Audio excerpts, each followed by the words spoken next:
yang dikasihi Tuhan, saya ucapkan selamat pagi, salam sejahtera buat kita semua. Shalom. Shalom. Puji nama Tuhan, di pagi hari ini kita bisa berkumpul di tempat ini, kita akan bersatu hati memuji dan memuliakan nama Tuhan. Kita bersyukur itu semua karena kebaikan dan anugerah Tuhan. Bapak Ibu sidang jemaat yang dikasihi Tuhan, mari ibadah kita pagi hari ini kita mulai. Saya persilakan Bapak Ibu jemaat untuk bangkit berdiri. Kita awali ibadah kita pagi hari ini dengan pujian penghormatan oleh kuasa dalam.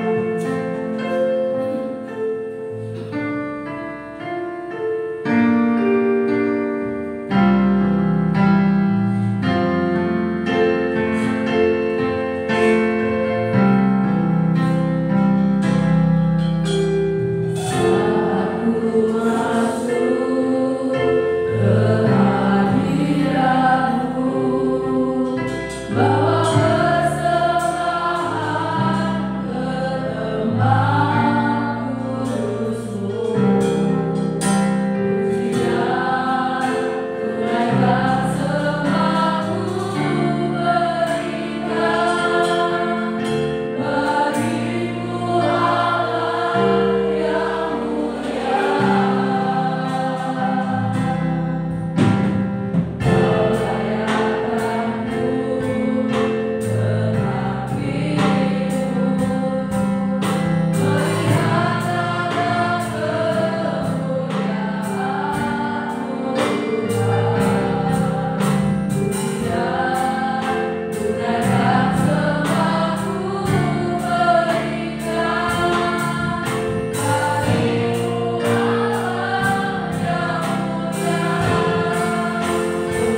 jemaat yang dikasihi Tuhan Yesus Kristus, marilah kita bersama-sama meneduhkan ibadah dalam minggu Prapaskah yang kedua ini dengan mengatakan pertolongan kita adalah dalam nama Tuhan yang menjadikan langit dan bumi, kasih karunia dan damai sejahtera dari Allah Bapa kita dan dari Tuhan Yesus Kristus menyertai kamu.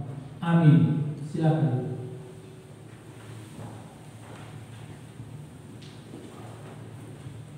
Nas pembimbing kita pada pagi hari ini terambil di dalam Roma pasal 6 ayat 13. Begini bunyi firman Tuhan.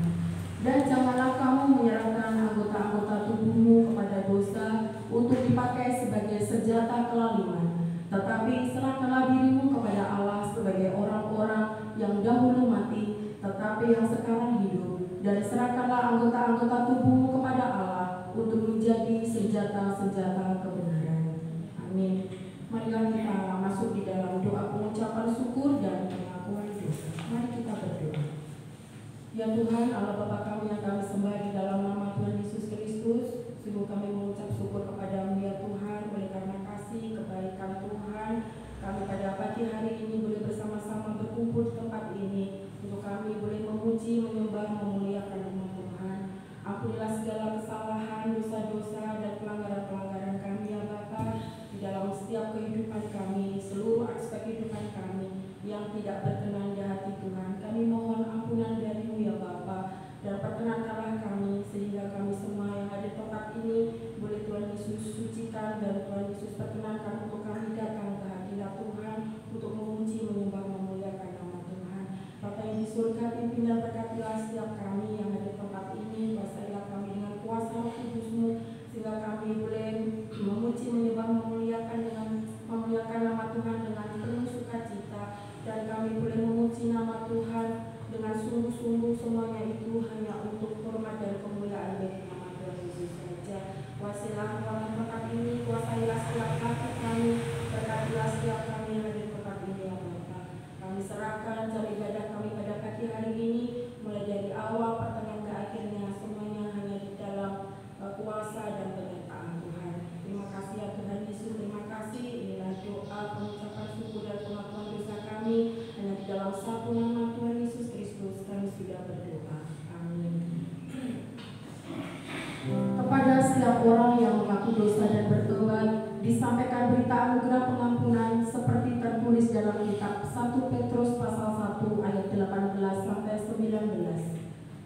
Sebab kamu tahu bahwa kamu telah ditebus dari cara hidupmu yang sia-sia, yang kamu warisi dari nenek moyangmu itu, bukan dengan barang yang kaya, bukan pula dengan perak atau emas, melainkan dengan darah yang mahal, yaitu darah Kristus yang sama seperti darah anak domba yang tak bernoda dan tak bercacat. Amin. Berdasarkan firman Tuhan itu, sebagai pelayan Yesus Kristus, kami memberitakan bahwa pengampunan dosa telah berlaku dalam nama Bapa dan Anak dan Roh Kudus. Amin. Marilah kita merespon ayat berita anugerah pengampunan ini dengan mengangkat pujian seperti yang kau ingini.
107 ayat 1 sampai 9. Nyanyian syukur dari orang-orang yang ditebus Tuhan.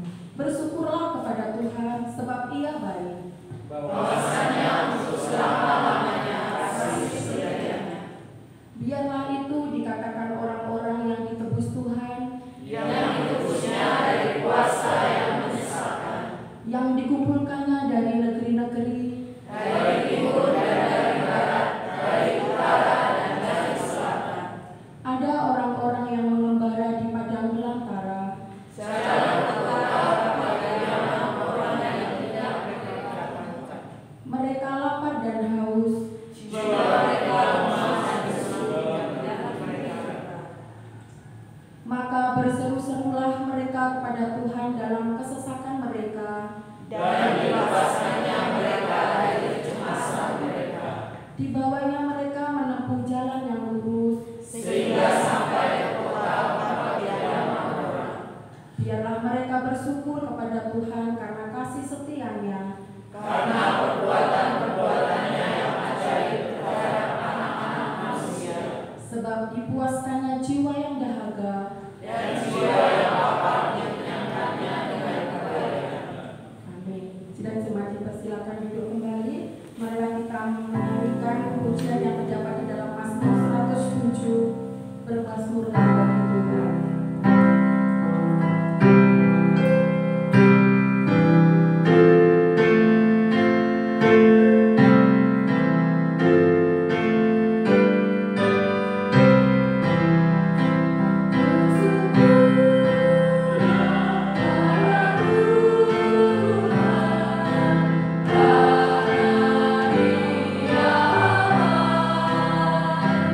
Bahwa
Salam Bapak Ibu yang terkasih dalam nama Tuhan. Puji nama Tuhan jika pagi hari ini kami diberikan kesempatan untuk menyaksikan cinta kasih Tuhan. Pagi hari ini saya dengan Davi mau memuji Tuhan. Pujian yang berjudul seperti tiang awan dan tiang api. Kiranya pujian ini mengingatkan kita semua bahwa penyertaan Tuhan seperti yang telah Tuhan nyatakan dalam bangsa Israel yang keluar dari perbudakan di tanah Mesir. Tuhan senantiasa menyertai kita dengan menyatakan tiang awan, tiang api. Demikian pula dalam kehidupan kita, apapun keadaan kita, Tuhan akan senantiasa menyertai kita.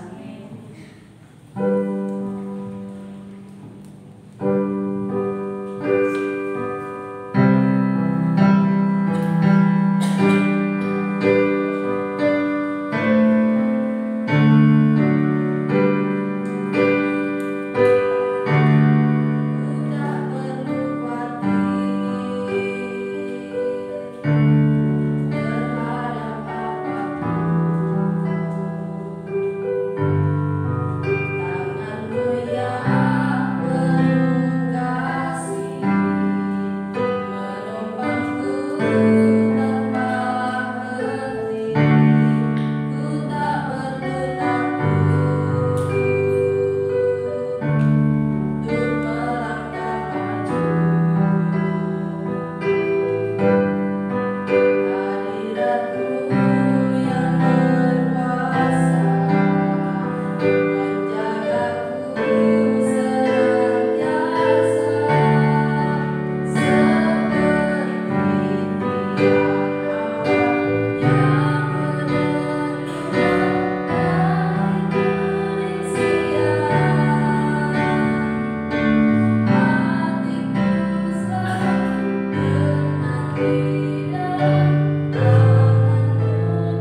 Terima kasih Tuhan Yesus Kristus, jikalau pada pagi ini di dalam hati kami masih memiliki kehausan akan kebenaran-kebenaran firman, itu membuktikan bahwa kami sangat membutuhkan Engkau ya Tuhan, karena tidak ada satupun di dunia ini yang dapat memuaskan kami selain kebenaran-kebenaran firman. Oleh karena itu, mari di minggu sengsara yang kedua ini kami rindu kembali diberkati oleh kebenaran firman Tuhan, untuk kami boleh merefleksikan betapa besarnya kasih Tuhan di dalam kehidupan kami manusia yang berdosa ini, sehingga kami boleh menjadi pribadi yang menghargai pengorbanan Kristus yang besar di atas kayu salib untuk menebus segala pelanggaran dan kejahatan kami. Terima kasih Tuhan Yesus, mari berfirman-Lah kepada kami. Kami semua siap mendengarkannya. Di dalam nama Tuhan Yesus Kristus, firman yang hidup itu, kami berdoa. Amin.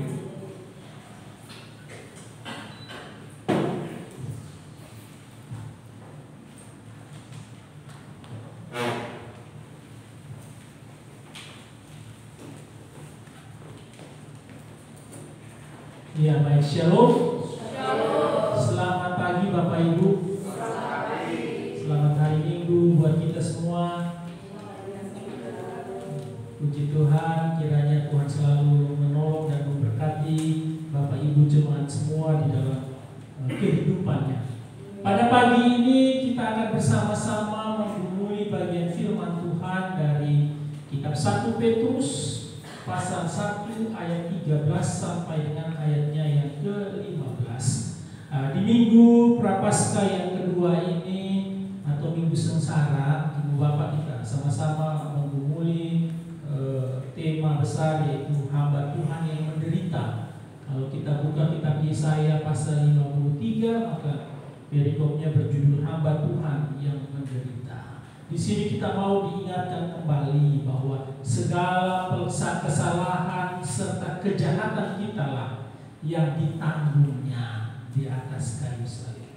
Bukan karena dia melakukan kesalahan dan kejahatan, tapi justru karena kesalahan dan kejahatan kita lah, maka dia rela menderita bahkan mati di atas kayu salib. Nah, oleh karena itu Bapak Ibu, di dalam minggu sengsara ini saya mengajak kita untuk menggumuli tema pada minggu kedua ini, yaitu hidup dalam kekudusan. Supaya kita adalah pribadi-pribadi yang boleh menghargai pengorbanan Kristus di atas kayu salib. Mari kita sama-sama membacanya. Ibu bapak sekalian bisa melihat di Alkitabnya, membaca di dalam hatinya, mengikuti saya akan membaca bagi kita sekalian. 1 Petrus pasal 1 ayat 13 sampai ayat 15.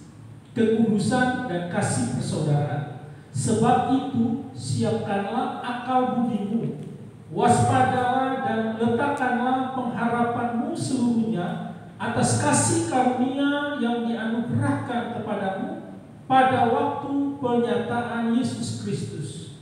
Hiduplah sebagai anak-anak yang taat, dan jangan turuti hawa nafsu yang menguasai kamu pada waktu kebodohanmu. Tetapi hendaklah kamu menjadi kudus di dalam seluruh hidupmu, sama seperti Dia yang kudus yang telah memanggil kamu. Amin. Demikian jauh pembacaan firman Tuhan kita pada pagi ini. Kita yang berbahagia, kita yang membaca, merenungkan, serta melakukannya di dalam kehidupan kita hari lepas hari. Ibu bapak yang dikasihi Tuhan Yesus Kristus, tentu ketika kita melihat tema ini, hidup di dalam kekudusan, pasti kita berpikir kita ini manusia berdosa, kan tidak mungkin kita ini menjadi manusia yang kudus, apalagi hidup dalam kekudusan.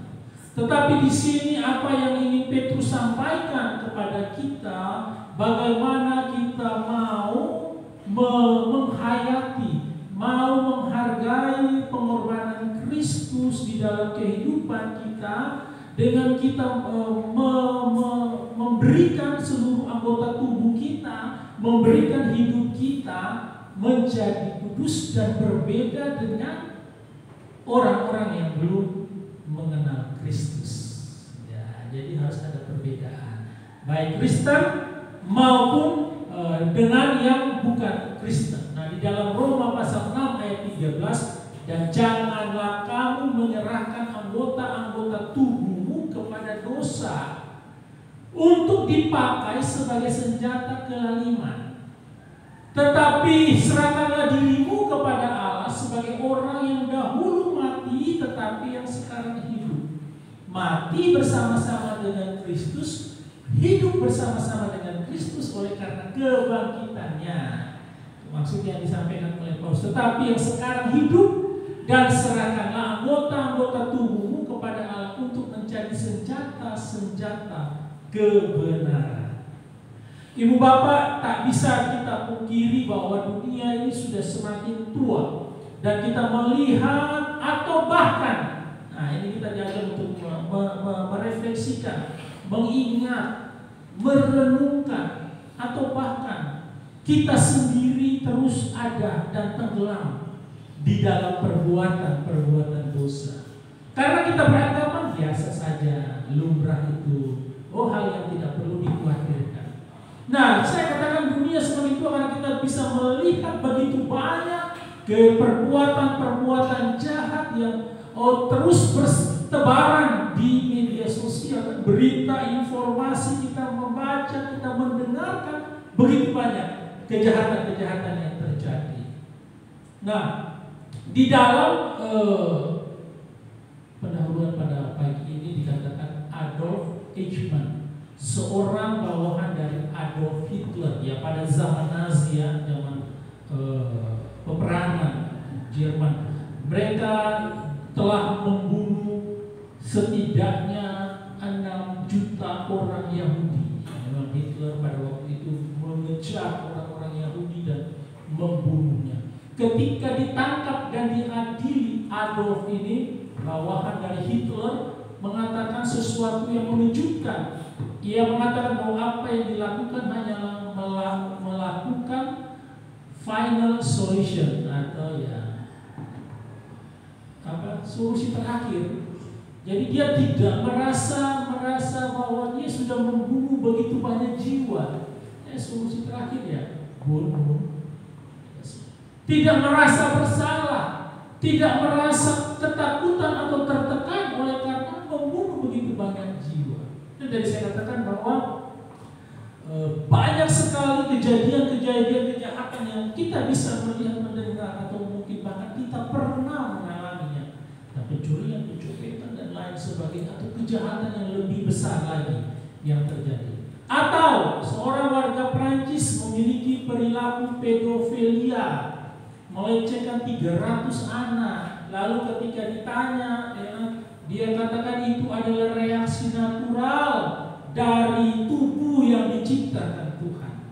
Dia bilang dia mengagumi ciptaan Tuhan, mengagumi ciptaan Tuhan, tapi melakukan pedofilia. Atau mungkin ada yang melakukan pemerkosaan karena saya mengagumi tubuh ciptaan Tuhan. Lalu terjadilah. Tidak ada penyesalan di sini. Sehingga biasa-biasa saja itu 300 anak. Atau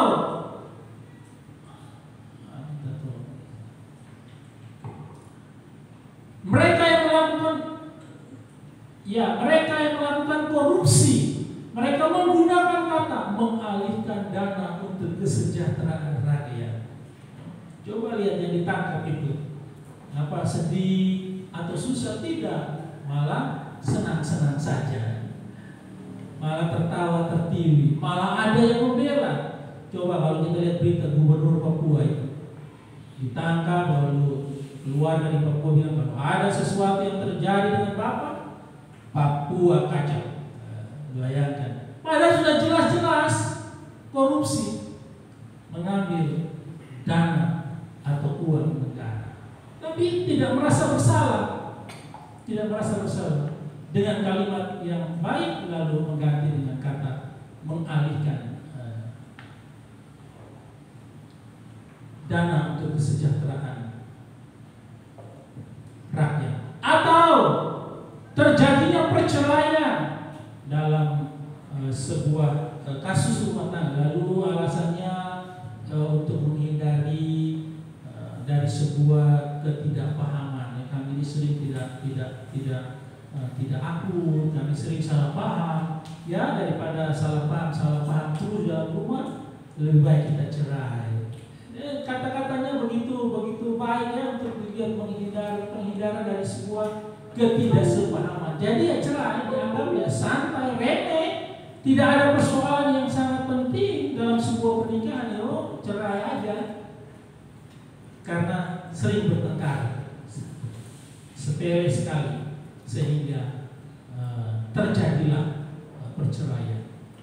Seorang yang bernama Hannah Arendt, kalau Bapak Ibu klik di Google namanya, dia langsung akan muncul kata-katanya yang paling terkenal ini.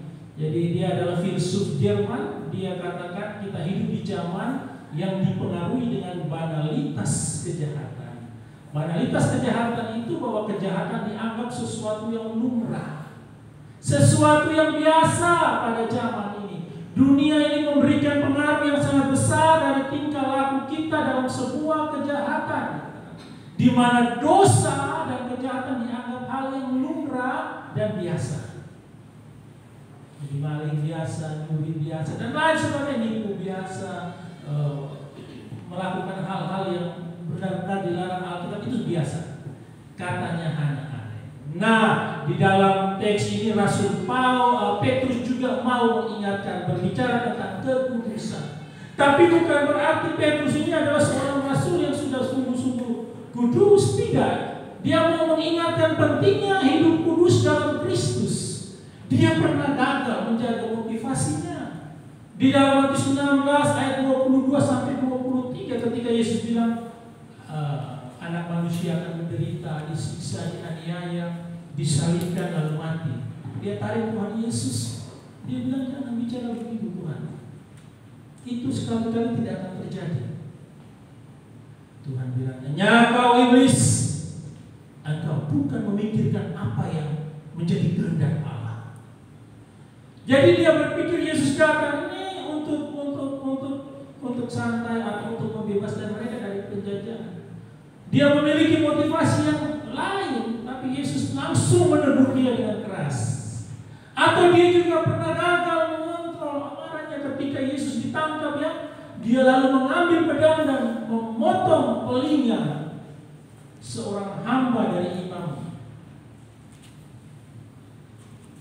Dia tidak bisa menahan dirinya. Ya, memang karena dia menggebu-gebu ya, emosinya tidak terpotong.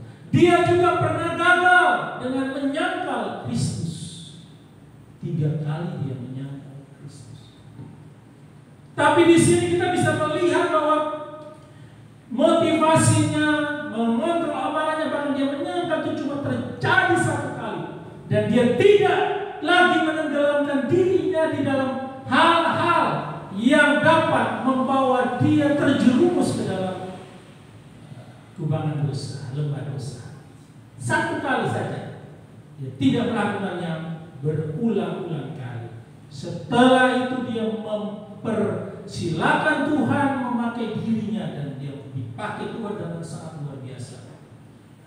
Dan ketika dia akan dibunuh pun dia minta, "Salibkan aku seperti Tuhan, tapi kepalaku di bawah, kakiku di atas." Jadi dia pun mati disalib dengan kepala di bawah, kaki di atas. Oleh karena dia benar-benar menyerahkan hidupnya untuk melayani Tuhan. Nah, di dalam ayat ke-13 dia mau menyampaikan kepada kita, dikatakan, "Sebab itu siapkanlah akal budimu, waspadalah dan letakkanlah pengharapanmu seluruhnya atas kasih karunia yang dianugerahkan kepadamu pada waktu penyataan Yesus Kristus." dalam beberapa terjemahan bahasa Inggris dikatakan karena itu sabukilah pikiranmu untuk bertindak. Karena itu sabukilah pinggang dari pikiranmu. Jadi dalam ayat ini artinya sebenarnya Petrus mau menggambarkan pikiran sebagai pinggang yang harus disabuki. Latar belakang kata-kata ini ya jelas dari pakaian orang Timur Tengah ya Ibu Bapak ya. Orang Timur yang longgar sehingga perlu punya gesper atau sabuk supaya tidak melorot. Sehingga untuk bergerak dengan cepat artinya di sini dikatakan maka pada bagian pinggang harus diketatkan dengan sabuk supaya tidak melorot tadi. Di dalam beberapa ayat Alkitab juga menunjukkan, jadi 1 Raja-Raja 18 ayat 48, ibu-ibu, bapak-bapak dan jemaat bisa membacanya. Dia mengikat pinggangnya, dikatakan tetapi kuasa Tuhan berlaku atas Elia, ia mengikat pinggangnya dan berlari. 2 Raja-Raja 4 dikatakan kata Elisa kepada Gehazi, ikatlah pinggangmu, bawalah tongkatku di tanganmu dan pergilah. Dan di dalam Lukas 12 ayat 35 dikatakan hendaklah pinggangmu tetap berikat dan pelitamu tetap menyala. Di dalam pulpit komentari dikatakan menyabuki pinggang adalah persiapan untuk aktivitas. Jadi dalam ayat ini yang dimaksud penyabukan pinggang ditujukan pada pikiran. Jadi pikiran manusia harus ada dalam keadaan selalu siap melakukan kewajiban atau tanggung jawab atau menahan serangan, pencobaan atau ujian. Jadi semuanya itu bersumber dari pikiran kita. Selain daripada yang paling utama itu adalah hati manusia. Kalau kita katakan apa yang menyebabkan pikiran tidak siap? Pikiran kita dipenuhi oleh hal-hal duniawi dan kekhawatiran, dan ini menyebabkan kita tidak siap. Jadi kita harus melepaskan melepaskan diri dari keduniawian dan membuang semua kekhawatiran. Inilah yang membuat tidak siap kita tidak siap memikirkan hal-hal yang rohani karena kita tidak bisa melepaskan diri dari pikiran-pikiran duniawi dan kekhawatiran hidup kita.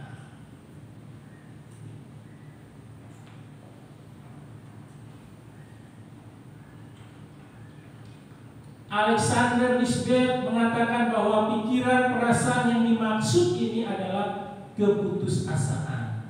Itu yang pertama. Saya percaya di sini tidak ada yang putus asa ya. Kalau putus asa ya lompat di kali depan rumah Pak Yadi itu.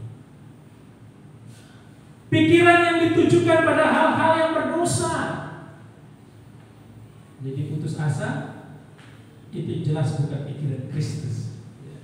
Jadi ikat baik-baik pikiran supaya kita tidak sampai kepada keputusasaan. Yang kedua, pikiran ditujukan pada hal-hal yang berdosa. Kita cuma memikirkan bagaimana ya merancang, bagaimana kita terus merancangkan hal-hal yang jahat di dalam pikiran kita. Yang ketiga, pikiran yang menganggap menganggap tinggi diri sendiri atau menganggap rendah orang lain, itu merendahkan orang itu sombong ya. Jadi dia tidak ada apa sombong, tidak lebih baik saya dan lain sebagainya, memikirkan menghina orang lain. Dan kemudian pikiran yang duniawi dan senang pesta pora, itu yang dikatakan Alexander Nisbet. Di dalam pikiran dan perasaan yang memang harus dijaga dengan baik. Ibu bapak pernah nggak pergi periksa lalu bilang sakit apa? Terus diperiksa lalu dokter ini nggak ada sakitnya ini, hanya pikiran aja. Lagi mikir apa bu? Lagi mikir apa pak? Tidak didapati sakit tapi pikir. Jadi sumber dari segala sakit penyakit itu hanya pikiran. Orang bisa sakit apapun oleh karena pikiran. Nah, apalagi kalau dosa ya, dosa kita sudah mikirkan hal yang jahat saja, maka itu sudah tidak menjaga diri kita di dalam kehidupan yang kudus di dalam Tuhan. Kemudian, minta tolong. Pikiran-pikiran seperti ini merupakan halangan dalam kita kita bergerak, melakukan aktivitas dan harus dibereskan. Dalam Kolose 3 ayat 1 dikatakan, karena itu kalau kamu dibangkitkan bersama-sama dengan Kristus, carilah perkara yang di atas, di mana Kristus ada, duduk di sebelah kanan Allah. Artinya carilah perkara atau pikirkanlah hal-hal yang di atas, atau pikirkanlah Kristus, pikirkanlah hal-hal yang rohani. Kalau kita sudah mau supaya kita pikiran kita tidak terhanam di dalam setiap kegiatan aktivitas kita sehari-hari, maka kita harus menjaga kekudusan pikiran kita pertama. Kemudian dikatakan yang selanjutnya, sebab itu siapkanlah akal budimu, waspadalah. Waspadalah. Jadi siapkan pikiran, siapkan akal budi supaya tidak mudah diserang oleh si jahat, dan kemudian waspadalah. Di situ ada beberapa terjemahan juga dalam bahasa Inggris dikatakan waraslah, kuasailah dirimu, tetaplah waras dalam roh. Jadi seorang teolog dia katakan ini menunjukkan bahwa orang Kristen tidak boleh hidup dikuasai perasaan. Perasaan harus tunduk pada pikiran yang dikuasai oleh kitab suci. Jadi setelah pikiran, perasaan. Kita tidak boleh dikuasai oleh perasaan, karena perasaan itu membuat akhirnya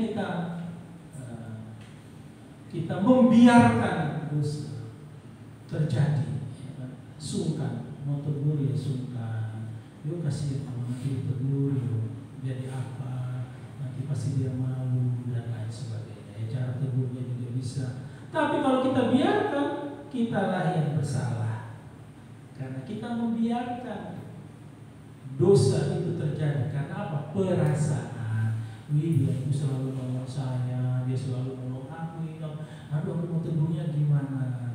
Jadi akhirnya dibiarkan. Karena apa? Sungkan. Karena sungkan.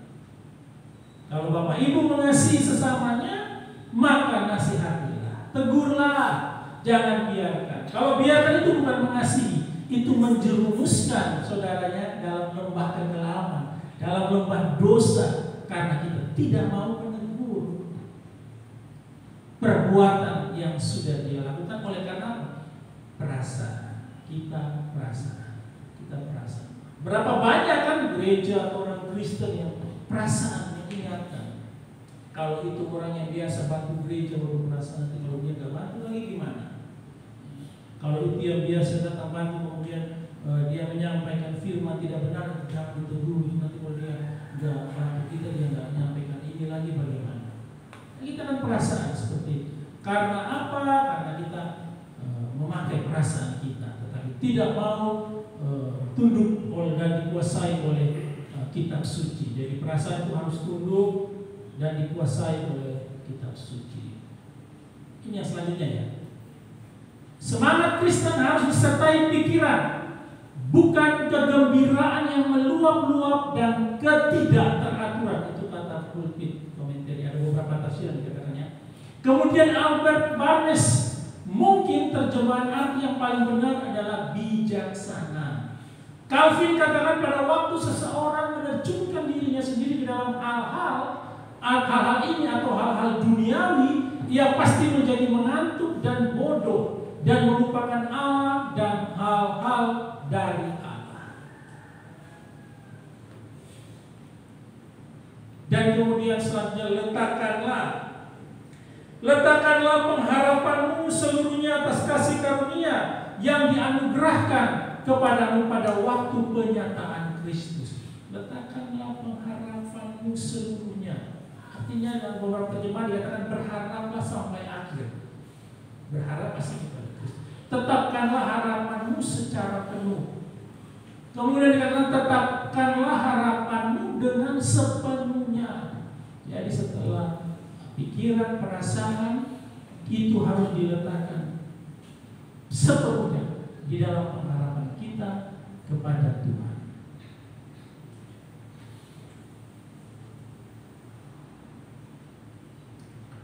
Atas kasih karunia yang dianugerahkan kepadamu, selanjutnya dikatakan dalam King James Version itu, untuk kasih karunia yang akan dibawakan bagimu pada waktu pernyataan Yesus Kristus.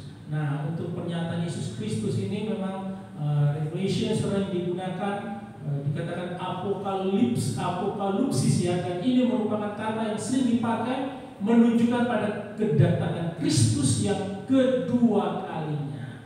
Jadi pikiran, perasaan dalam setiap kehidupan kita memang harus diserahkan seutuhnya kepada Kristus sampai akhir, sampai Dia datang kembali untuk kedua kali menjemput Bapak, Ibu, dan saya. Artinya di dalam kehidupan kita, pikiran, perasaan semuanya harus dikuasai oleh kebenaran Allah atau oleh Roh Kudus, supaya itu semua dipakai untuk melakukan hal-hal yang benar atau dipakai menjadi senjata kebenaran. Karena kita hidup di dalam Kristus yang sudah memerdekakan kita semua. Ayat 14, hiduplah sebagai anak-anak yang taat dan jangan turuti hawa nafsu yang menguasai kamu pada waktu kebodohanmu. Nah, di sini dikatakan hiduplah sebagai anak-anak yang taat. Kata hidup itu tidak ada, seharusnya tidak ada. Dia cuma seperti anak-anak yang taat. John Calvin katakan tujuan pengangkatan kita sebagai anak adalah supaya kita taat. Ia menambahkan bahwa ketaatan merupakan perbedaan antara orang Kristen atau anak dan orang non-Kristen atau bukan anak. Jadi kita diangkat sebagai anak. Kata-kata anak itu supaya kita ini taat kepada perintah Allah. Tidak ada anak yang tidak taat. Kalau anak Bapak Ibu di rumah tidak taat aja kan, kita sudah marah kan? Kita sudah memberikan hukuman jika dia tidak taat. Nah, bagaimanapun juga ketika kita dikatakan sebagai anak, maka kita harus taat. Calvin juga dikatakan sekalipun ketaatan tidak membuat kita menjadi anak-anak, karena karunia pengadopsian merupakan kasih karunia, tetapi ketaatan membedakan anak-anak dari orang asing. Jadi hidup dalam kekudusan itu yang membedakan kita dengan orang lain atau orang asing. Nanti kita akan sampai di ayatnya yang ke-15. Dan janganlah turuti hawa nafsu yang dikuasai pada waktu kebodohanmu. Kata dan sebetulnya juga tidak ada. Jadi katakan janganlah menyesuaikan diri dengan keinginan jahat yang kamu miliki pada saat kamu hidup dalam kebodohan atau ketidaktahuan. Kalau kita belum kenal Kristus, kita tidak tahu apa yang kita lakukan, itu bisa wajar. Tapi kalau kita sudah hidup di dalam Kristus, tapi kita tahu hal yang kita buat itu jahat dan kita biasa-biasa saja, maka itulah kejahatan yang sebenarnya. Itulah kebodohan yang sebenarnya. Karena kita sudah tahu itu jahat, kita sudah tahu itu tidak benar, kita sudah tahu itu menyimpang, tapi kita nyaman terus melakukannya. Sehingga dikatakan jangan turuti hawa nafsu yang menguasai. Nah, sebagian anak kan harusnya kita yang menguasai atau dikuasai oleh Roh Kudus untuk dapat menguasai segala bujuk rayu untuk kita jatuh di dalam dosa pada waktu kebodohanmu. Saat dimana mereka belum bertobat, disebut oleh Petrus sebagai pada waktu kebodohan. NIV katakan pada waktu kamu hidup dalam ketidaktahuan. Kalau sudah bertobat, maka seharusnya kita tidak hidup di dalam kebodohan itu. Mengapa? Karena kita dikatakan bodoh oleh karena kita melakukan hal yang kita tahu itu berdosa, tapi kita terus melakukan, bahkan nyaman melakukannya. Dalam kehidupan keseharian, dalam kehidupan pelayanan, kita tahu apa yang kita lakukan itu tidak benar, tapi kita terus melakukannya, maka kita sama dengan orang yang bodoh. Silakan. Ini perlu dicamkan, diingatkan pada waktu kita mempertahankan hidup lama kita, atau ingin kembali ke kehidupan lama kita. Ini sama dengan mempertahankan kebodohan, atau kembali dan ingin kembali pada kebodohan.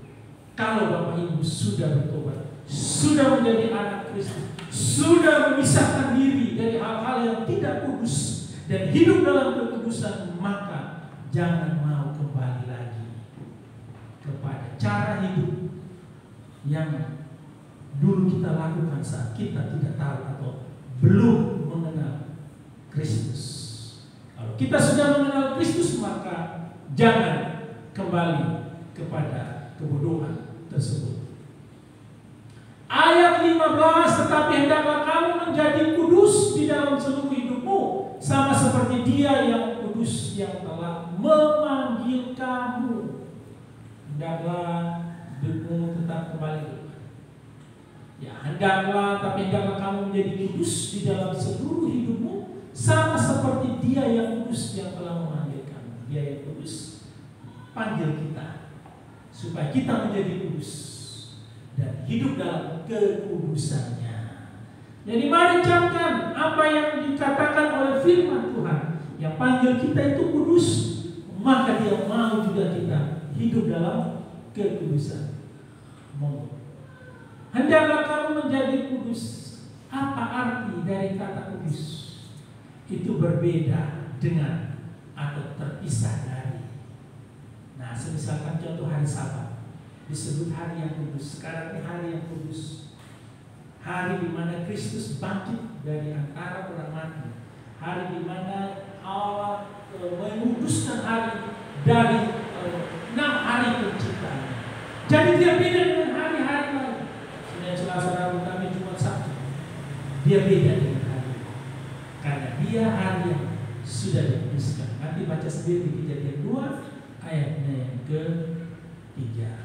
Atau bangsa Israel disebut bangsa yang kudus, umat yang kudus, kepunyaan Allah, karena dia dibedakan dari bangsa-bangsa lain yang tidak dipilih oleh Allah. Dan sekarang yang terakhir, kita orang Kristen, kita disebut kudus, kita disebut anak yang kudus. Baca di Efesus 1 ayat 1 dan 1 Petrus 2 ayatnya yang ke-9. Kalau 1 Petrus 2 ayat 9 yang tadi yang ada di depan Bapak Ibu bisa dibaca. Kita disebut sebentar. Dalam ayatnya yang ke-9 dikatakan, tetapi kamulah bangsa yang terpilih, imamat yang rajani, bangsa yang kudus, umat kepunyaan Allah sendiri, supaya kamu memberitakan perbuatan-perbuatan yang besar dari Dia yang telah memanggil kamu keluar dari kegelapan kepada terang yang ajaib. Kita dulu di gelap, dipanggil kepada terangnya yang ajaib. Itu yang membuat kita beda. Jadi apa artinya kudus? Kita berbeda atau kita terpisah dari yang lain. Ini artinya bahwa kita harus berbeda dengan cara dunia, cara hidup dunia yang berdosa. Misalkan dunia berdusta, maka kita anak kudus, anak Tuhan, harus hidup jujur. Dunia berselingkuh, berzina, kita harus setia pada pasangan kita. Jangan ikut. Kamu selingkuh, aku juga bisa. Apa kamu zina, aku juga bisa. Tidak begitu. Kita tidak boleh melakukan hal yang sama. Itulah yang disebut hidup dalam kekudusan. Beda dari cara hidup dunia. Dunia bekerja atau bersenang-senang pada hari Sabat. Kita harus memelihara hari Sabat dengan beribadah, beristirahat, berbakti kepada Tuhan. Karena tadi hari Sabat pun juga hari yang dikuduskan.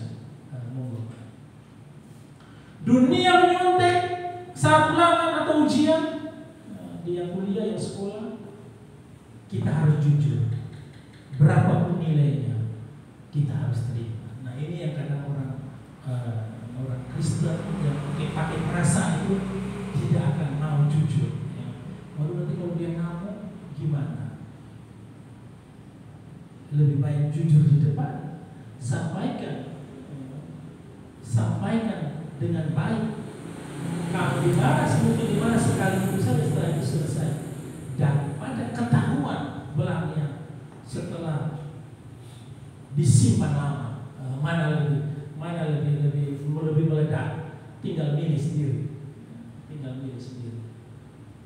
Ternyata istriku atau suamiku sudah punya simpanan di bank, di koperasi, punya simpanan lain.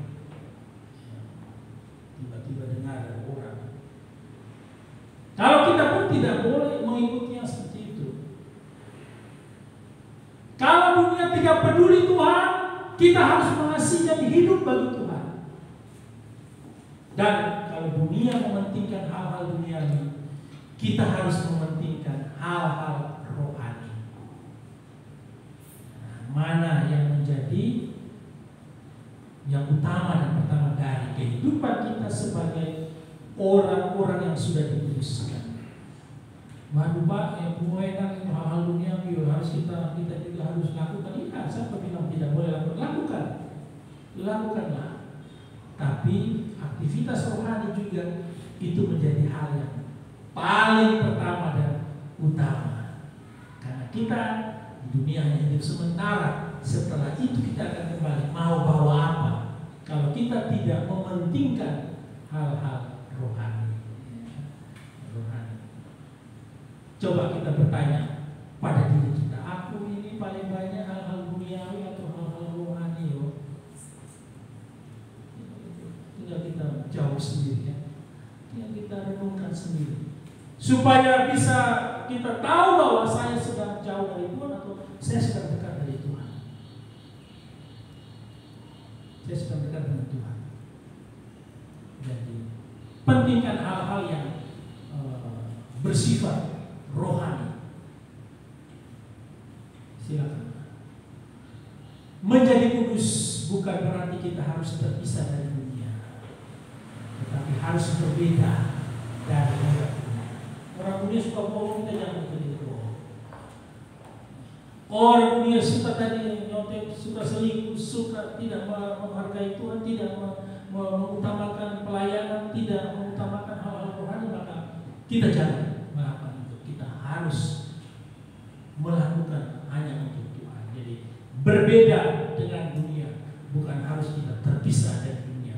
Hidup kudus, hidup yang dipisahkan dari kehidupan dunia yang tidak benar. Diperuntukkan bagi Tuhan. Nah, jadi hidup kudus untuk apa? Ya untuk Tuhan. Untuk Tuhan. Dampaknya pasti kepada orang lain yang melihat kok. Suami, istri, anak-anak, keluarga pasti bisa melihat ketika kita hidup benar, ketika kita hidup dengan hidup di dalam kekudusan. Tapi yang paling utama itu semua untuk Tuhan. Itu semua melayani untuk Tuhan, melakukan pekerjaan untuk Tuhan, melakukan apapun itu untuk Tuhan. Jadi seperti ini sahabat digunakan untuk berbakti kepada Allah. Bangsa Israel menjadi milik Allah. Kita orang Kristen juga milik Allah. Bapak Ibu bisa pulang baca nanti di rumah, di Alkitabnya itu bisa dicatat, bisa dibaca di rumah bahwa kita ini adalah orang Kristen yang adalah milik Allah. Karena kita adalah milik Allah, maka kita harus hidup bagi Allah. Karena kita adalah milik Allah, maka kita harus hidup dalam kekudusan. Karena Dia sudah tadi membayar kita dengan darah, bukan dengan barangnya fana. Dari pujian tadi sangat-sangat indah saya sambil tutup mata dan merenungkan bagian ini dan memuji. Bukan dengan barang fana kau membayar dosa, ya. Bukan dengan emas perak kau menebus, tapi dengan darah yang mahal, supaya kita menjadi milik Kristus dan kita harus hidup bagi Kristus. Jadi ditebus dengan darah yang mahal, tapi kita masih hidup dalam kebodohan kita, maka sia-sialah hidup kita di dunia ini. Lanjut. Suci, jadi diperuntukkan untuk Tuhan, kemudian hidup harus suci. Di ayatnya yang ke-15, orang Kristen disebut kudus atau suci bukan karena hidupnya suci, karena dalam Kristus kita suci.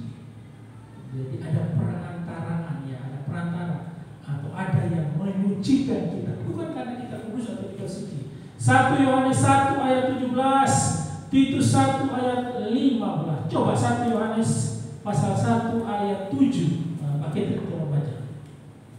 1 Yohanes pasal 1 ayat 7.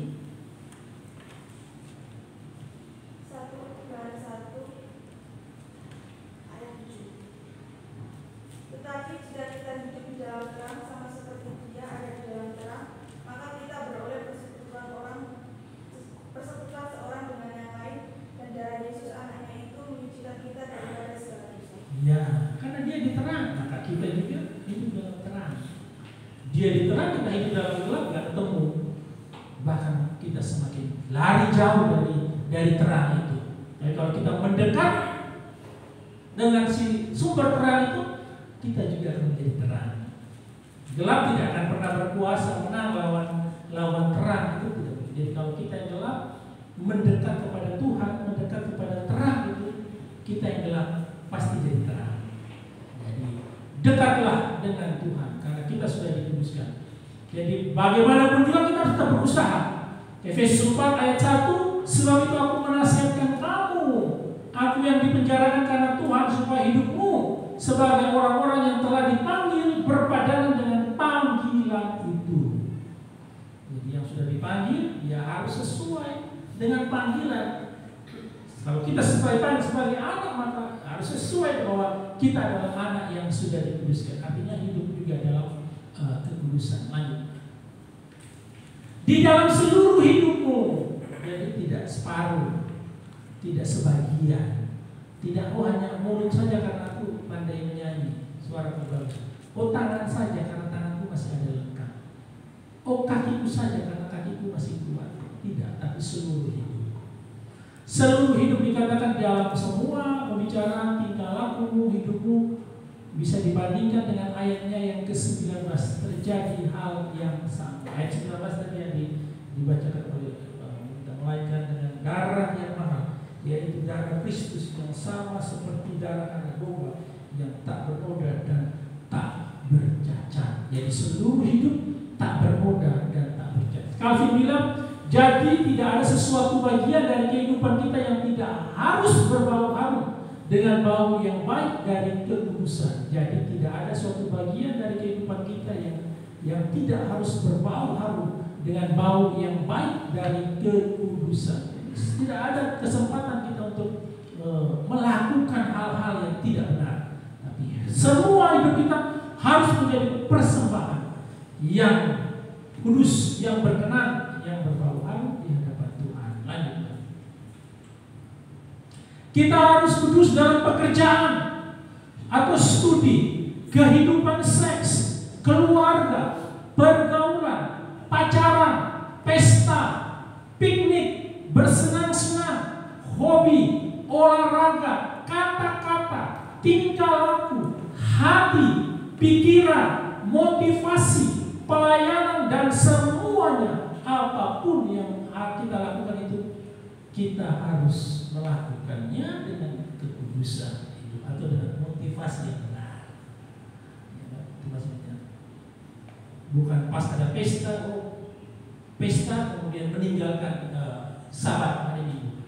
Saya ini ada undang pesta nikah ini di Lenggosono, jauh banget di Lenggosono sama di Tumburono. Tumburono itu gurunya Mas Kelvin itu, guru agamanya Mas Kelvin. Sudah diberkati tapi resepsinya diberkati tahun 2020, resepsinya 2023, jadi 3 tahun. Lalu meninggalkan ibadah. Ibadah masih bisa hari Minggu. Ini nikah, pesta, resepsi, makan besar ini cuma 1 kali dalam 1 hari contohnya. Pasti kita akan tinggalkan ibadah. Itu jelas itu, tidak mungkin tidak. Di di sini kita bisa melihat bagaimana motivasi kita, atau piknik, atau hobi, senang-senang yang lain yang kita lakukan dan meninggalkan hal tersebut, maka kita sebenarnya tidak melakukannya di dalam kekudusan kita sebagai orang Kristen. Lupa itu kan pekerjaan, pekerjaan. Siapa yang kasih? Tuhan. Kemarin saya sama Pak Yadi bilang gigi saya sakit, harusnya saya tidak datang ibadah.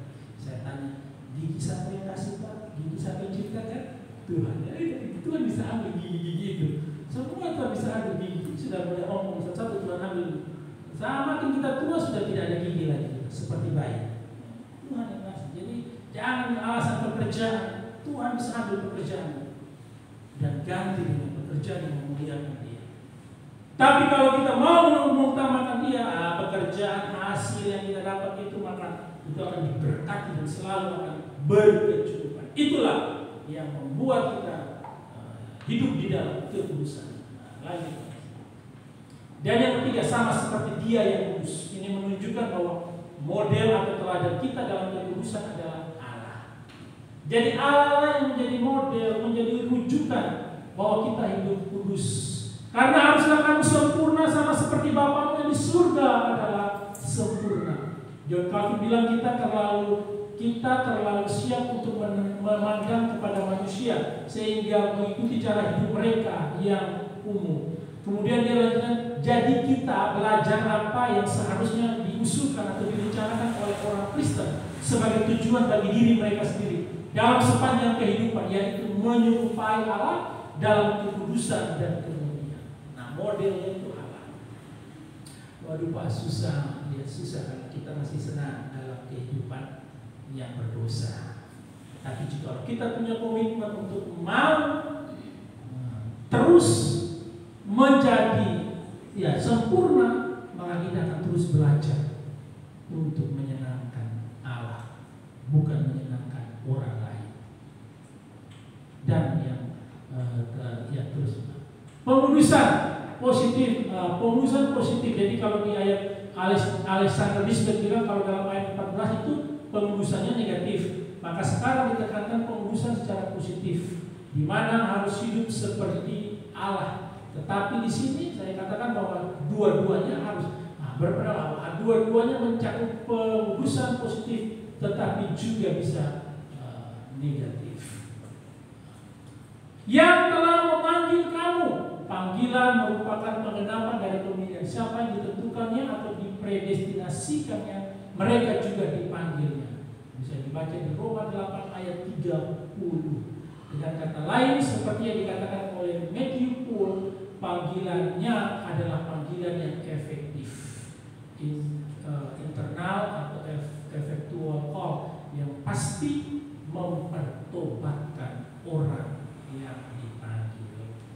Jadi kalau Bapak Ibu dan saya adalah orang-orang yang dipanggil oleh Allah, maka pasti panggilan itu akan mempertobatkan kita dan kita dimampukan hidup di dalam kekudusan. Walaupun tantangan di dunia ini begitu banyak. Nah, ingatlah bahwa pikiran kita, perasaan kita harus semuanya dikuasai dan dikontrol oleh kuasa Allah. Sehingga pikiran kita tidak memikirkan hal-hal yang jahat, dan perasaan kita tidak berkompromi dengan hal-hal yang tidak benar. Kita harus berani menguduskan semuanya itu demi kemuliaan Tuhan. Jadi hidup dalam kekudusan bukan memisah, bukan kita terpisah dari dunia ini atau tidak itu, tapi kita berbeda dengan cara-cara dunia. Saya yakin bahwa kita pasti akan dimampukan untuk dapat melakukan cara-cara Kristus di tengah-tengah kehidupan dunia yang lumrah dengan kejahatan dan ketidakjujuran. Kiranya Tuhan menolong, menjaga kita untuk tetap bisa dan mampu hidup di dalam kekudusan. Amin. Mari kita berdoa. Terima kasih Tuhan Yesus Kristus. Kami menyadari bahwa sebagai manusia yang berdosa, kami terus rindu untuk dimurnikan oleh Tuhan. Kami mohon belas kasih Tuhan untuk mengajarkan kami berbeda dengan orang dunia, berbeda dengan cara dunia, berbeda dengan tindakan-tindakan dunia, sehingga kami yang telah dikuduskan dan kami yang hidup di dalam kekudusan itu boleh dapat menjadi saluran berkat Tuhan bagi semua orang yang belum mengenal dan percaya kepada Engkau. Terima kasih Tuhan, jaga pikiran kami, jaga perasaan kami, jaga tindakan kami, jaga kata-kata kami, jagalah tingkah laku kami Tuhan, sehingga semuanya biarlah dikuduskan untuk hormat dan kemuliaan bagi nama Tuhan.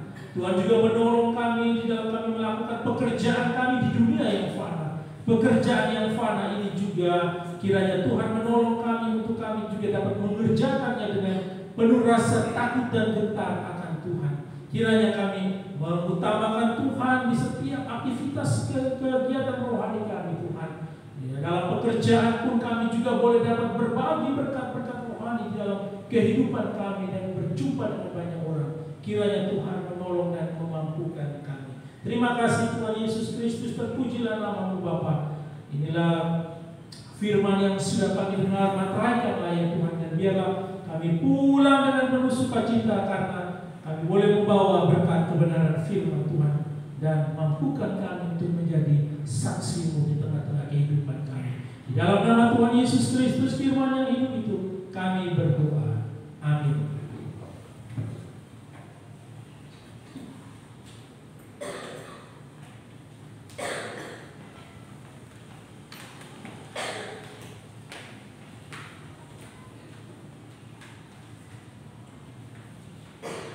Demikianlah tadi firman Tuhan yang disampaikan oleh hamba-Nya.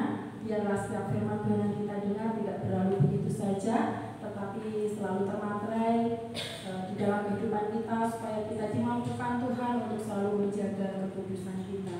Amin. Bapak Ibu sidang jemaat yang dikasihi Tuhan, saya persilakan semua jemaat untuk bangkit berdiri. Kita akan melakukan pengakuan iman rasuli. Bersama dengan umat Allah di segala tempat, mari kita memperbaharui iman percaya kita dengan mengucapkan pengakuan iman rasuli. Aku percaya kepada Allah, Bapa yang Maha Kuasa, Allah yang langit dan bumi, dan kepada Yesus Kristus, Anaknya yang tunggal Tuhan kita, yang dikandung daripada Roh Kudus, lahir dari antara Maria, yang menderita sengsara di bawah pemerintahan Pontius Pilatus, disalibkan, mati dan dikuburkan, turun ke dalam kerajaan maut.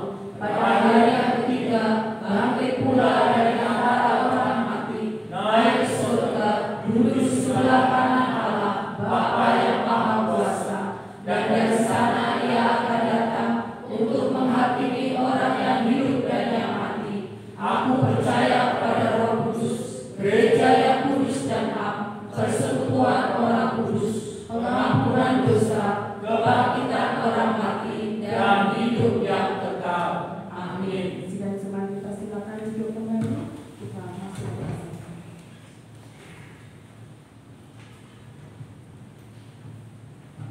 Baik Bapak Ibu, mari kita tundukkan kepala kita.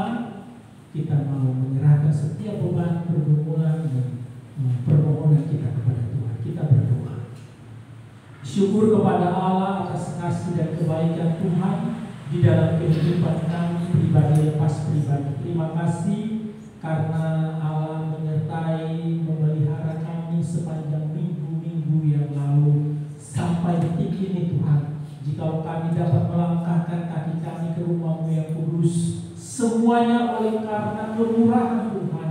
Kami bersyukur untuk kesempatan kami memuliakan, meninggikan, mengagungkan nama-Mu yang kudus Tuhan. Terima kasih ya Tuhan, terima kasih kiranya Engkau Allah yang layak dipuji dan ditinggikan boleh terus menjadi sumber kekuatan, pengharapan dan penghiburan bagi kami semua Tuhan, sehingga kami juga boleh tetap berada di dalam kehidupan yang memuliakan Engkau ya Tuhan. Terima kasih Tuhan Yesus Kristus, Bersyukur juga untuk semua pekerjaan, kegiatan, usaha yang Tuhan juga berkati di sepanjang kehidupan kami di minggu-minggu yang lalu hingga detik ini Tuhan. Kami merasakan kebaikan Tuhan, kami merasakan berkat Tuhan yang berkecukupan di dalam kehidupan kami, bahkan berkelebihan Tuhan. Kiranya Tuhan juga menolong kami untuk boleh menjadi saluran berkat ketika kami mendapatkan berkat-berkat yang berkelimpahan dari Allah. Terima kasih Tuhan Yesus, terpuji-pujilah nama-Mu Tuhan. Kami juga bersyukur untuk pemeliharaan Tuhan, baik kepada anak-anak kami, suami kami, istri kami, orang tua kami, mertua kami, menantu kami, semuanya kami berdoa kiranya kami bersyukur karena penyertaan perlindungan Tuhan atas keluarga kami sampai detik ini Tuhan. Terima kasih Tuhan Yesus Kristus. Di tengah-tengah ucapan syukur kami juga mau menyerahkan semua pergumulan yang kami rasakan dan kami alami saat ini Tuhan. Kami mau letakkan di bawah kaki Tuhan. Kami mau menyerahkannya dan kami mau berserah hanya kepada Engkau ya Tuhan. Apapun itu bentuk dari pergumulan Bapak Ibu Jemaat saat ini yang datang beribadah dan lagi berdoa Tuhan, kiranya Tuhan mendengarkan, Tuhan mengangkat setiap pergumulan yang dihadapi dan menggantikannya dengan sukacita yang daripada Tuhan, menggantikannya dengan kelegaan yang daripada Tuhan. Tuhan menolong setiap umat-Mu Tuhan yang ada di GKK Boro ini Tuhan. Terima kasih Tuhan Yesus Kristus. Kami percaya dengan iman kami saat pagi ini Tuhan, bahwa seluruh pergumulan kami, persoalan kami, Tuhan sedang menjawabnya satu persatu. Dan kami dengan iman akan menantikannya dengan kesetiaan dan tetap terus hidup di dalam kekudusan yang Tuhan perintahkan kepada kami. Terima kasih Bapa di surga. Pagi ini kami menyerahkan Gereja Kristen Kalam Kudus Boro. Tuhan menolong di dalam setiap aktivitas kerohaniannya. Tuhan menolong Bapak Ibu Jemaat yang bekerja dan melayani. Kiranya Tuhan pakai gereja umat-Mu menjadi saluran berkat. Dan biarkanlah nama Tuhan boleh didengar, nama Tuhan dimuliakan. Dan kami berdoa banyak jiwa menjadi percaya kepada Engkau, menerima Engkau sebagai Tuhan dan Juru Selamat di dalam kehidupan pribadi lepas pribadi. Kami menyerahkan seluruh kegiatan-kegiatan yang sudah dilaksanakan dan yang akan dilaksanakan di dalam pelayanan gereja GKK Boro. Tuhan berkati. Kiranya semua kegiatan-kegiatan berorientasi hanya untuk hormat kemuliaan bagi nama Tuhan saja, dan kegiatan-kegiatan tersebut berdampak pada pertumbuhan perkembangan iman jemaat Tuhan. Kiranya Tuhan menolong semua kegiatan-kegiatan yang akan dilaksanakan dalam tahun-tahun 2023 ini Tuhan. Terima kasih Bapa di surga. Kami bersyukur dan berterima kasih Tuhan. Kiranya Tuhan juga menolong gereja Kalam Kudus di wilayah Blitar Tuhan, di dalam setiap pelayanan yang ada di pos-pos ataupun gereja dewasa. Kami berdoa kiranya kami semua boleh bergandengan tangan, bersinergi dengan gereja-gereja lain untuk boleh terus memberitakan kabar Injil Tuhan, sehingga banyak jiwa yang mendengarkan tentang Engkau dan kemudian menjadi percaya. Tuhan juga menolong, memberkati hamba-Mu bersama-sama juga kami dengan jemaat di tempat ini Tuhan, bersama-sama dengan pengurus. Biarkanlah kami juga bersinergi untuk bergandengan tangan untuk melayani Engkau Tuhan, memberikan yang terbaik kepada Engkau, sehingga biarkanlah nama Tuhan dimuliakan dan ditinggikan. Terima kasih Tuhan Yesus. Kami berdoa dan menyerahkan jemaat-Mu yang mungkin menjumpai hari ulang tahun, pernikahan ataupun hari ulang tahun bertambah usia. Kiranya Tuhan memberkati mereka Tuhan, dan hari demi hari mereka terus bertumbuh di dalam pertumbuhan rohani yang sehat dan baik di dalam Engkau. Kami juga berdoa bagi jemaat-Mu yang mengalami sakit, penyakit, kelemahan tubuh. Jamah dan sembuhkanlah Tuhan di dalam nama Tuhan Yesus Kristus. Terima kasih Tuhan. Tidak lupa juga kami menyerahkan bangsa dan negara ini. Kiranya Tuhan memberkati dan biarkanlah seluruh pemerintahan boleh berjalan dengan baik, dengan lancar Tuhan, demi mensejahterakan seluruh rakyat Indonesia dari Sabang sampai Merauke, juga demi keadilan bagi seluruh rakyat Indonesia, sehingga kami semua boleh merasakan dan menikmati kehidupan berbangsa dan bernegara di negeri ini Tuhan. Terima kasih Tuhan Yesus Kristus, terpuji-pujilah nama-Mu Bapa di surga. Inilah doa dan sembahyang kami Tuhan. Kiranya Tuhan berkenan mendengar dan menjawabnya seturut dengan kehendak Tuhan saja. Terpujilah nama-Mu Bapa. Hanya di dalam nama Tuhan Yesus Kristus, Tuhan dan Juru Selamat kehidupan kami, Tuhan dan Juru Syafaat kami, yang juga sudah mengajarkan kami berdoa. Bapa kami yang di surga, dikuduskanlah nama-Mu, datanglah kerajaan-Mu, jadilah kehendak-Mu di bumi seperti di surga. Berikanlah kami pada hari ini makanan kami yang secukupnya, dan ampunilah kami akan kesalahan kami, seperti kami juga mengampuni orang yang bersalah kepada kami. Dan janganlah membawa kami ke dalam pencobaan, tetapi lepaskanlah kami daripada yang jahat. Karena Engkau yang mempunyai kerajaan dan kuasa dan kemuliaan sampai selama-lamanya. Amin.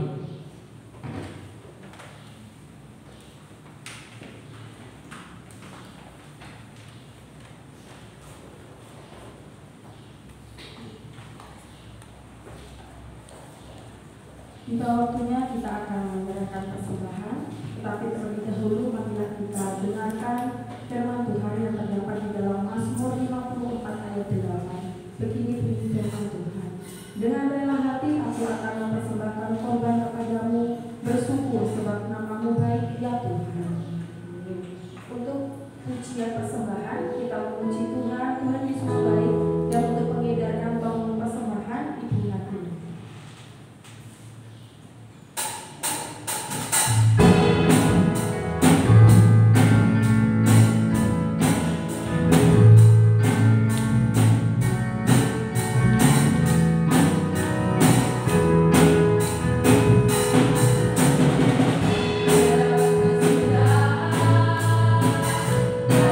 Kasih setiamu Tuhan.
dan sekaligus doa penutup. Untuk doa ini dipersilakan Ibu Sunat untuk memimpinnya.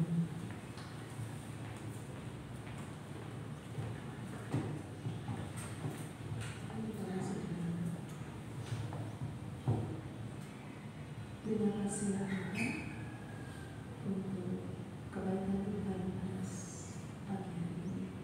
Kami sudah memuji memuliakan nama Tuhan. Terlebih Tuhan sudah berkenan memberikan firman itu pada setiap kami. Tolong Tuhan ajarkan pada setiap kami untuk menguduskan segala sesuatu yang ada di dalam kehidupan kami melalui panca indera kami, yaitu mendengarkan, melihat, berkata-kata untuk menguduskan di dalam kehidupan kami. Terlebih kuduskanlah di dalam hati kami untuk melakukan yang terbaik untuk kemuliaan nama-Mu. Tuhan mengajarkan pada kami supaya kami berikat pinggang kebenaran firman-Mu di dalam kehidupan kami hari tanpa hari, supaya kami lebih lagi menjadi anak-anak-Mu yang Engkau kasihi. Terima kasih Tuhan untuk firman-Mu yang begitu menegur di dalam kehidupan kami, supaya kami bersikap bertingkah laku dengan baik, boleh menguduskan di dalam kehidupan kami. Terima kasih untuk hamba-Mu yang telah menyampaikan firman-Mu.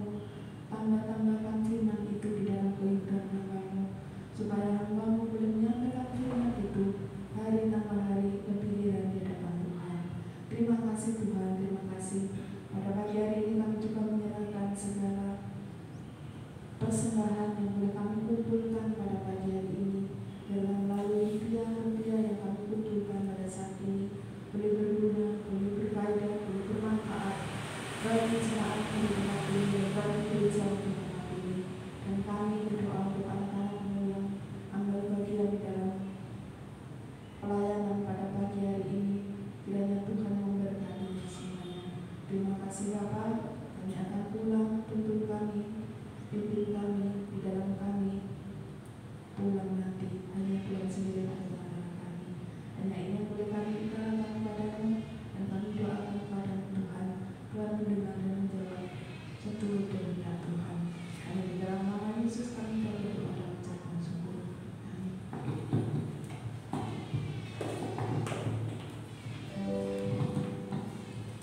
Ibadah pada pagi hari ini sudah selesai kita laksanakan. Untuk itu saya persilakan semua sidang jemaat untuk bangkit berdiri.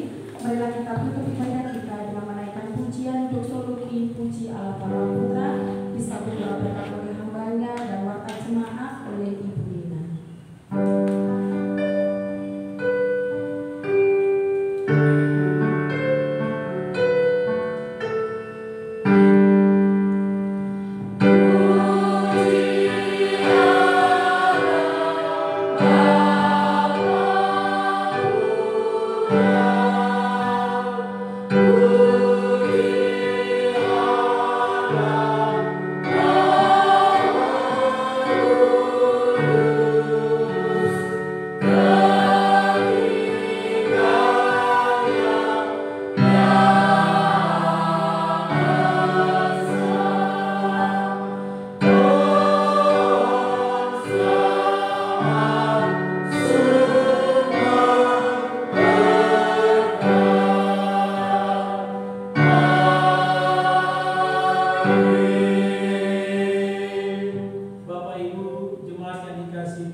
Mari arahkan hati dan pikiran kita kepada Tuhan, serta terimalah berkat-Nya. Kasih dari Allah Bapa di surga, anugerah dari Tuhan kita Yesus Kristus, dan persekutuan dengan kuat kuasa Roh Kudus, kiranya tinggal dan memberkati Bapak Ibu jemaat sekalian, mulai dari sekarang ini sampai selama-lamanya. Amin. Amen.